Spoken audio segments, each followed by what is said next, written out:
Hey, it's John at Smart Edition, and today we've got an awesome video for you guys. We're going to go over each and every topic that's on the reading comprehension section of the HESI A2 exam. So you are not left behind. You know everything that you will see on the test, and you know everything that you need to go ahead and study for the test. We have some links below to free practice tests. So you can take our diagnostic test. It's completely free to do. It's going to help you identify your strengths and your weaknesses and the specific topics that you actually need to brush up on more or study more of for this section of the test.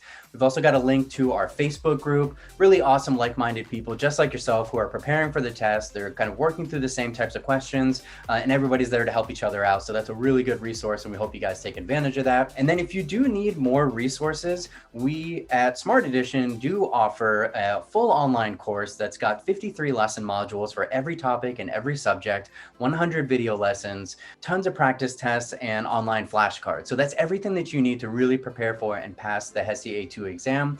We also have practice test packs if you just want more practice, which I really highly suggest just doing as much practice as you can. And then we have our study guide book that is one of the best selling books and is what we base the online courses and practice test packs off of. Make sure you subscribe to us on our YouTube channel, ring the bell so you get notifications on all the new HESI videos coming out. There's going to be a lot of videos coming out. These are all going to help you, so make sure you subscribe. All right, so let's get into the test. For the reading comprehension section of the HESI A2, there will be 50 questions in 60 minutes, right? So that's a lot of questions and it is a full hour, but you need to be doing a lot of practice so that you can answer these questions as quick as you can.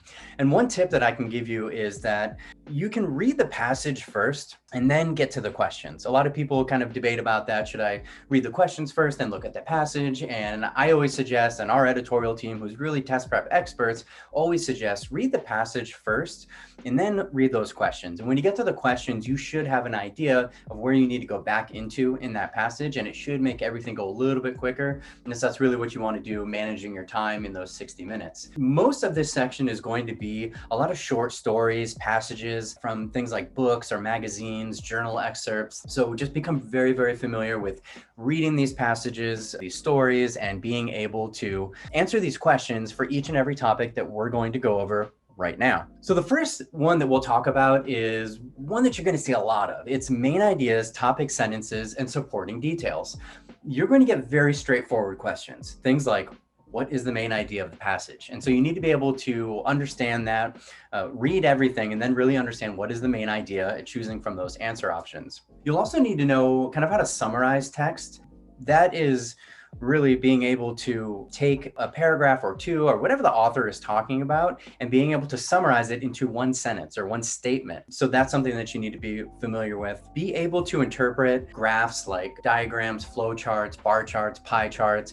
Be able to look at those types of graphics and be able to pull out the information to answer the questions, right? Understand how those are organized, how they're kind of broken down, and be able to interpret them to be able to answer any questions that might come up on that. There are different versions of the test. So there's at least 2 versions, and you may be talking to a friend who said they had these types of questions or this exact passage or something, but that doesn't mean that you're going to get that version of the test. So you really need to be prepared for all of these topics and make sure you're just very comfortable with everything that we're kind of going over here. More topics include the tone and the mood of a passage. So you need to be able to understand that and pick that out pretty quickly. And one easy way to do that is to look for repetitive words that are in the same tone or the same mood. So those words could be very negative or pessimistic, or they could be really positive and dismissive of something. They're going to use words that are similar over and over again, and that's kind of how you can pick out what that tone or that mood is. And, a question that you might see is the author seems to favor, this or that. And you can kind of tell because throughout the whole passage, their tone or their mood, is clearly saying that they're favoring kind of one thing or another, being negative or positive or dismissive or those types of things. Very important part of this section is the author's purpose and point of view. You will get quite a few questions on this, at least several questions. Almost on every passage, you're going to get a question like this. And there are different types of purposes. So an author can have the purpose of informing you or educating you about something. They can be trying to persuade you and get you to think the way that they're thinking or agree with them. And then there's entertaining. So if you're seeing a story, that would be an entertaining type of passage. They're neither trying to inform or persuade, they're trying to entertain. Look for some kind of clues that determine that point of view. Things like making an argument would be persuasive. They're trying to really convince you or persuade you on whatever stance they have or whatever point of view that they have. Questions that you will see for author's purpose and point of view, direct questions would be, why did the author write this passage? Why does the author want the reader to know about X, Y, or Z?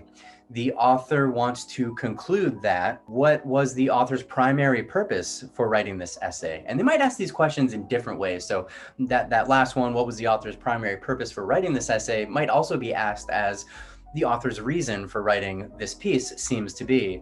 So they'll kind of switch it up a little bit, but they're really asking the same thing. And a lot of this all has to do with the author's purpose and point of view. So know the different types of purposes and how to identify those as quick as you can, because that's going to help you answer these questions and not kind of run up against your time limit. You'll also see things that are going to require you to determine the difference between facts and opinions and be able to evaluate an argument. So it's knowing the difference between facts and opinions. So things like judgments are not facts, right? In being able to evaluate an argument, whether it's a valid argument or a poor argument, watch out for things like assumptions or biases in the passages that would let you know, you can't go off of assumptions, or I'm really seeing some biases here that are pretty clear. And for that reason, this argument is good or bad. Understanding primary resources is important in evaluating an argument. And that all kind of goes to credibility. So is it a primary source, a direct source, or is it a secondary source?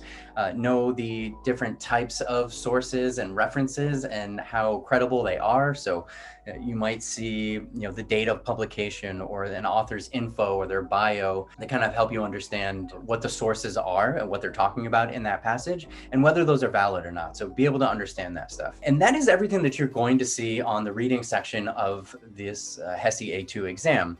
So it's not a ton of stuff. I mean, we got through this pretty quickly, but there is a bit to know. And the best thing that you can really do is just practice as much as you can. Read as many passages as you can and answer those questions, and just do that repetition. Click the link below because there is a free practice test. That'll give you an idea of kind of what Smart Edition offers and gives you just a ton of practice for free. And then you can also check out practice test packs if you want more practice, and then the online course if you want all that practice plus the actual material to help you learn all the things that you need to know, and the study guidebook as well. So all those things are really good resources for you. So good luck on the test, guys. And if you have any comments or questions, please drop them below. I would love to hear what you guys think, and we'll see you guys on the next video.